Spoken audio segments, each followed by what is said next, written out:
Akkam jirtu nagaa keessanii fayyumaa jirtu saniin jedha galatooma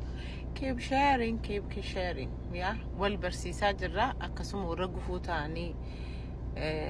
qee namaa diiganii keessumaa ijoollee daa'imman haadhaaf abbaa malee dhabsiisanii mana isaanii ijaarrataa mana namaa diiganii irratti itti qabsuun keenyatti bubaa jechuudha. Akkasumas maanan jechuu barbaade tokko jira. Anamma baay'een keessan dhuftanii warri na haasofsiistan jirtu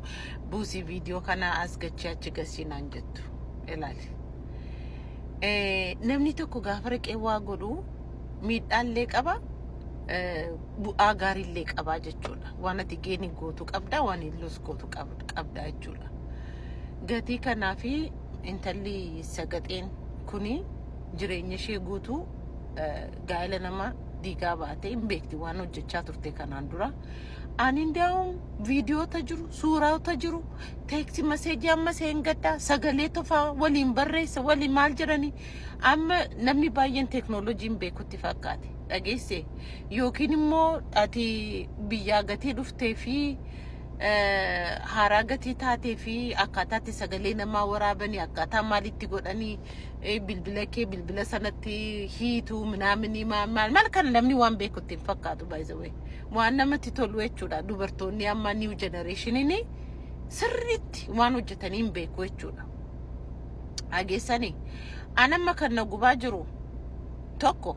maqaa qabsootiin qabsoorra hin jirtanii sagaagalummaa irra jirtu.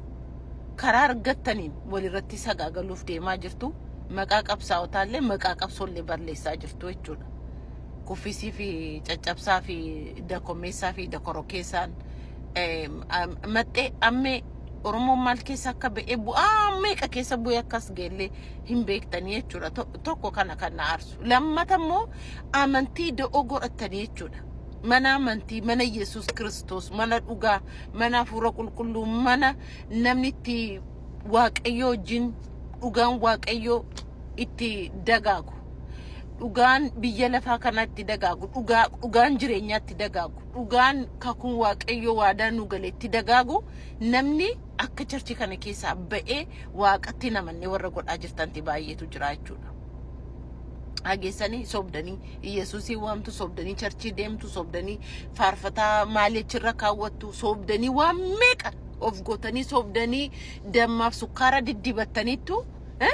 asii gaafachi dhokattan immoo qee namaa diigduu jechuudha. Dhageessanii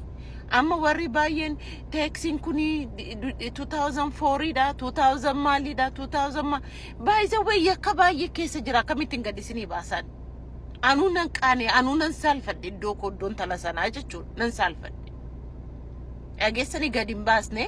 akkasumas warra teeksii sana maseejii sana hin argine feesbuukii koo deemaati Misraaq Tasfaayee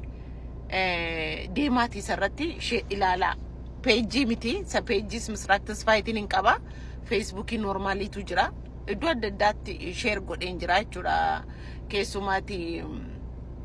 peejota gurguddaa namni irratti sheerii godheen jira jechuudha. Maalidha beektu dhiirri tokko daabboo na ergi gaafa siin jedhu dubartiin tokko nakkati sagaagaltu ta'e tole jettee gaafa fiiddee irratti kaameraan isa jirattee milluka kee bantee ergitudha jechuudha. Kanadha rakkinni inni tokko. Dhageessee rakkinni inni keessumaa immoo intalli kuni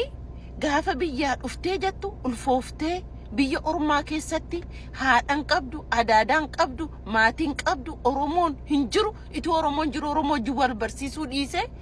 itu ati abbaa manaa wajjin sagaagaltuun talli kun ulfooftee deesse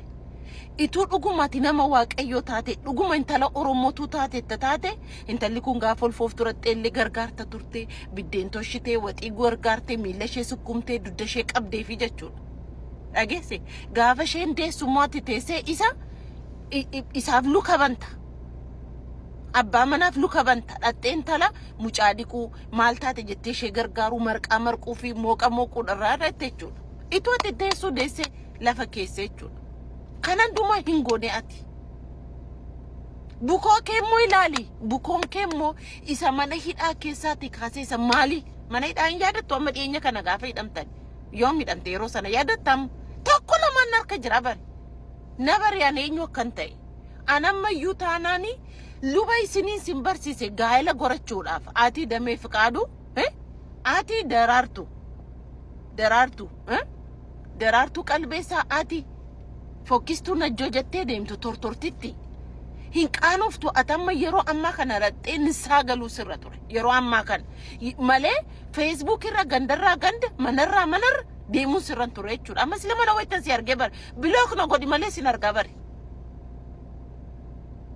sigale mana meeqa diigde isheen akka keemmoo mana meeqa diigan maqaa faarfataati maqaa faarfattuuti maqaa riyyummaatiin mana meeqa nu dubartii meeqatu reebame qabeenya meeqatu barbadaa'e biyya gaafa turte beelofteetu biyya alaa hojjirta hojjettee nyaattu ati namicha kana amma maaliif barbaada birriif miti inni biyya keessaa warra kateeyyuu ta'a jennu ati gaa'elan qabdu ati gaa'ela kee kabajtee gaa'ela namaa diigda ati namni akkasii arrabsuun barbaadu nama immoo arrabsita akka waa'ee kee namni maxxansuun barbaadu namarratti immoo nama jaartee namarratti maxxansiisuu barbaadda you better watch out yourself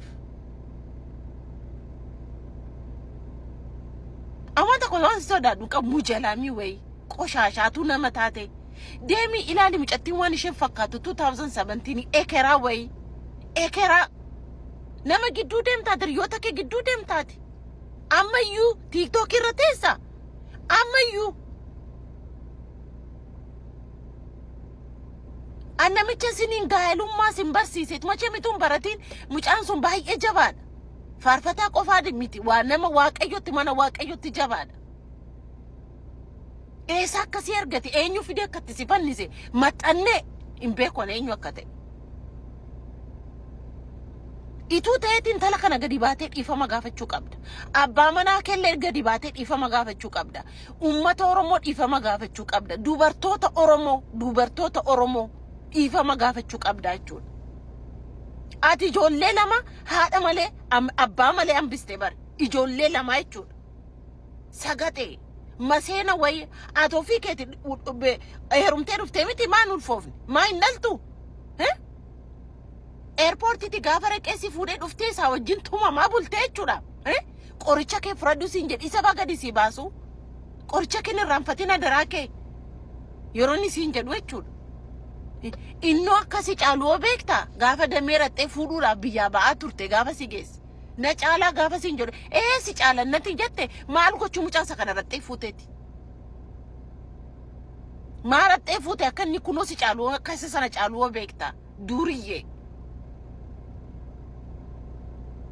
ishee akka kee dubartii meeqa kan mana keessatti biyyoo nyaataa jirtu dubartii meeqa karaa meeqa kan argaa jirtu dubartii meeqa gidiraa meeqa argaa jirtu jechuudha dubartii meeqa fakkeessitu galatooma amma warri viidiyoo adda addaa waa'ee dubartoota adda addaa naa ergitan galatooma warri maseejitti dhufna tokko jechuudha tokko itti dhufna hunda isaaniiyyuu jechuudha irri caalaa keessan warri naa ergitan invest gochaan jira dhugaa akka ta'e maal akka ta'e galatooma warri boosanii mattanillee galatooma rakkina sirra ga'ee jechuudha you're not alone qobaa keessan miti danda'a waaqayyo immoo isin gargaaraa jechuudha mana diigame keessatti jechuudha yeroo hundumaa qimmixiitu jira shaarmuxootatu jira mana diigame keessatti matsaaf quddusii baatanii jechuudha macaafa qulqulluu baatanii beekaa eriyaa fakkaatanii mana namaa diigu jechuudha dhageessanii dhiira jechuun saree jechuudha bari dhiira keessa immoo dhiira gaarii dhuguma kan waaqayyoon sodaatu immoo baay'eetu jira jechuudha mana waaqayyoon jechasaa kan sodaatu immoo baay'ee jira jechuudha mana waaqayyoo diigaa jirtu rabbi sinaa diiguti isayyuu dhuftee olii gadi fiidaa sitti fenxer jettaa fexenxertu ekeraa intalli sun ikkoo hanga ijoollee isheettiin beeku waan ati gooteen jechuudha traumatize